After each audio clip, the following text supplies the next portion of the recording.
Hello, my name is Kevin and welcome to the Love Decanters channel. So this is the first film I'm doing that's part of me visiting the glass fair yesterday.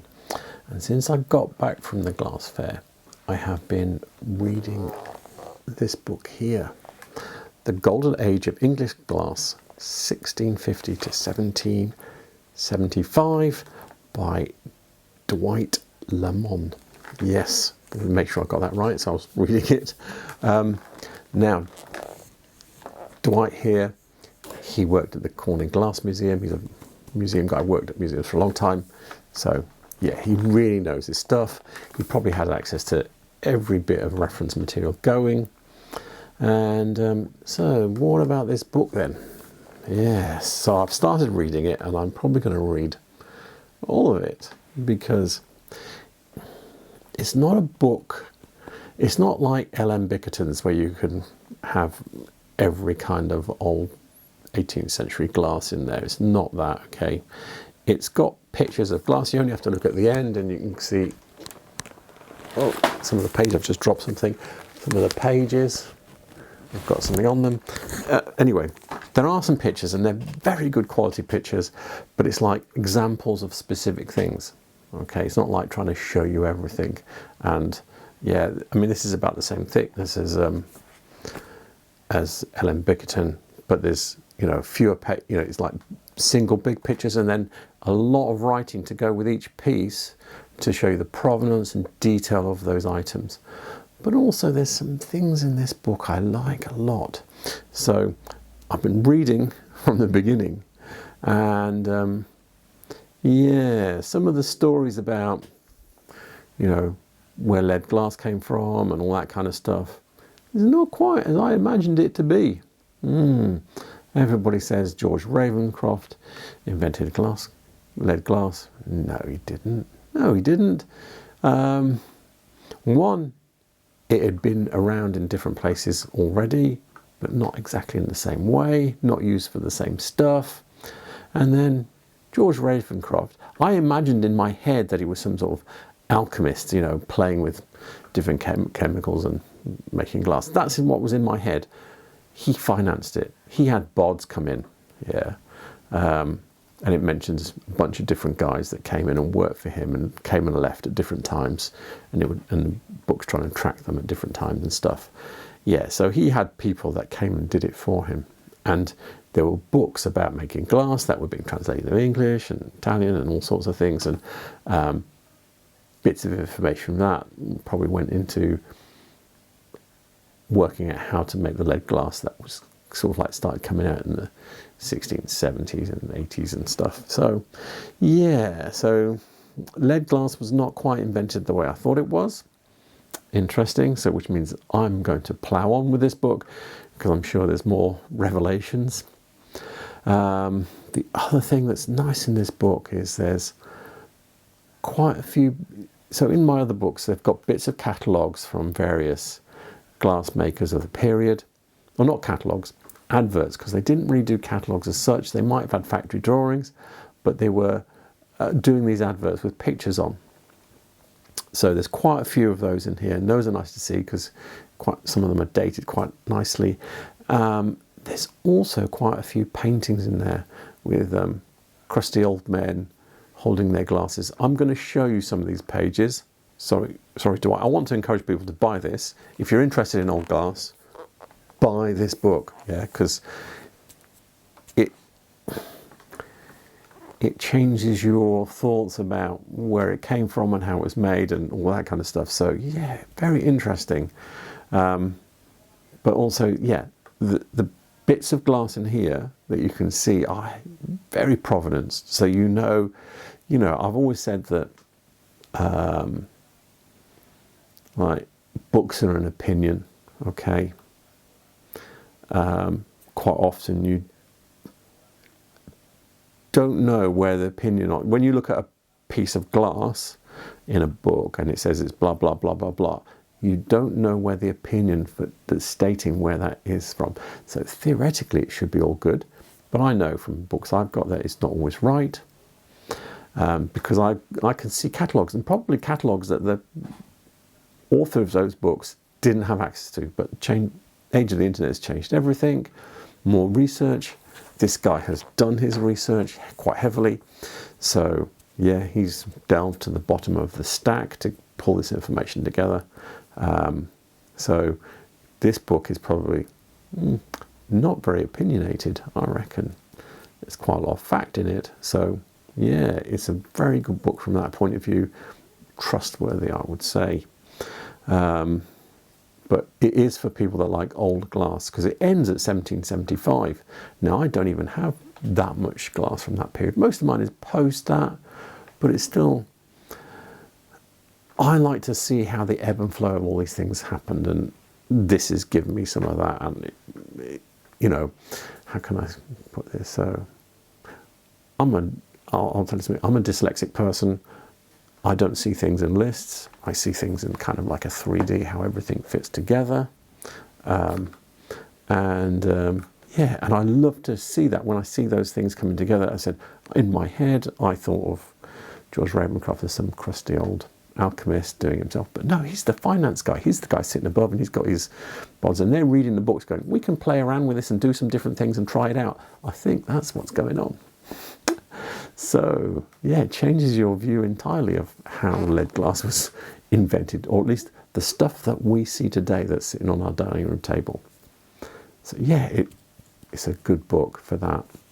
And I'm going to show you, I've taken a few pictures from in the book, and I'll show you some of the pages just so you get an idea what I'm talking about when I was taking, the paintings, the catalogue bits, and then what the photos are like, because they're big and they fill the whole page, but there's not millions of them, so I'll just show you one or two of those.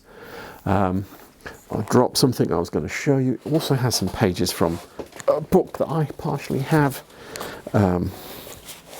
So I'm trying to get more pages from it. So I have this 18th century treatise on glass making. Yeah, look there you go. It's all printed plates. Still trying to get more of it, but yeah, this is a cool piece of paper, if ever there was one. It's, I think, the coolest bit of paper I've got. Yeah, it's got pages from that in it, so it's got things that are kind of like from the period, and I love that. So yeah, I'm going to show you some pages now, and we'll come back and close up, okay? So I just thought I'd show you this. This is from the book. It's candlesticks that are in the book, and you've got these set of 4, and then you've got a taper stick. And look, each piece, you know, you've got the 4 candlesticks. It's got this section writing about it with the provenance and measurements and everything.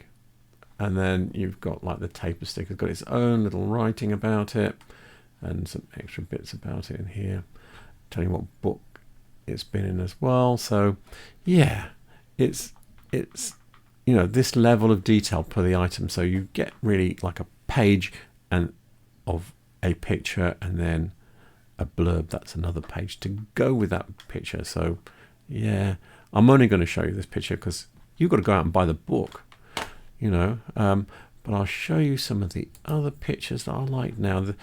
This is my favorite amongst the painted pictures.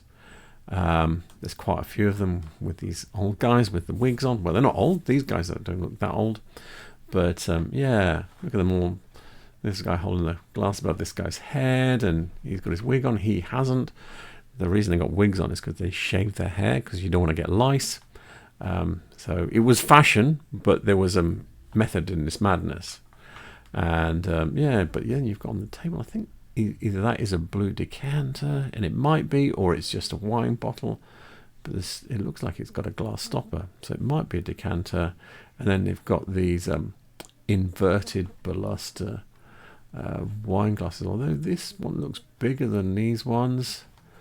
So yeah, these are sort of like early 18th century guys here. So yeah, there's quite a few pictures, and the thing about pictures is that quite often you know when they were painted, or you've got alternative references. You've got the fashions, like the way people did cravats would change very quickly, the way they did their coats and frocks would change within a few years.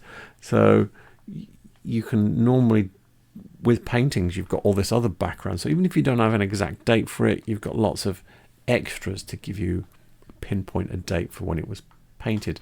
And then the other thing that was on there that I liked, so you've got this page here. So this is one of the catalogs. I'm going to show you a couple of the catalogs. There's more. So, but yeah, he's got like the glass, looks like a buttered dish with the lid and the plate that it sits on and everything. And you've got this lovely scale cut decanter with what looks like, I think that's a faceted disc stopper, carafe jug. Yeah, so you've got this kind of detail. It's, you know, it's really good. Did do another one. There's quite a few more, but this is the book that's actually, out of all the books that I've got, it's got more of these than any of those. So I like this one because if I can, oh no, there we go. Look at this. You got a tier of Tazzers. Got this one and this one, and then he's got the jelly glasses, and it looks like there's little vases with flowers on them. And then you've got the big sweetmeat in the top. But it's showing you, this is period of the time, showing you the glass cutting, how that was done, and then you've got some other bits and pieces. So yeah, this is all good stuff. It helps you date stuff more accurately. Anyway, let's get back. That's enough of the pictures. So there you have it. The Golden Age of English Glass, 1650 to 1775 by Dwight Lanmon. And it's, I'll recommend this book. It's not for everybody, okay? If you're into older glass, you want this book, even if your glass is from a later period, because this is running into the history of the kind of things that you're collecting right to the point. It's like the prequel for what you're collecting. You could put it that way, yeah. And to me, that's important. I mean, I've got glass from this period that's within this book, so yeah, it's important to me anyway, because it's about some of the things that I own, although I don't own much of what's in here.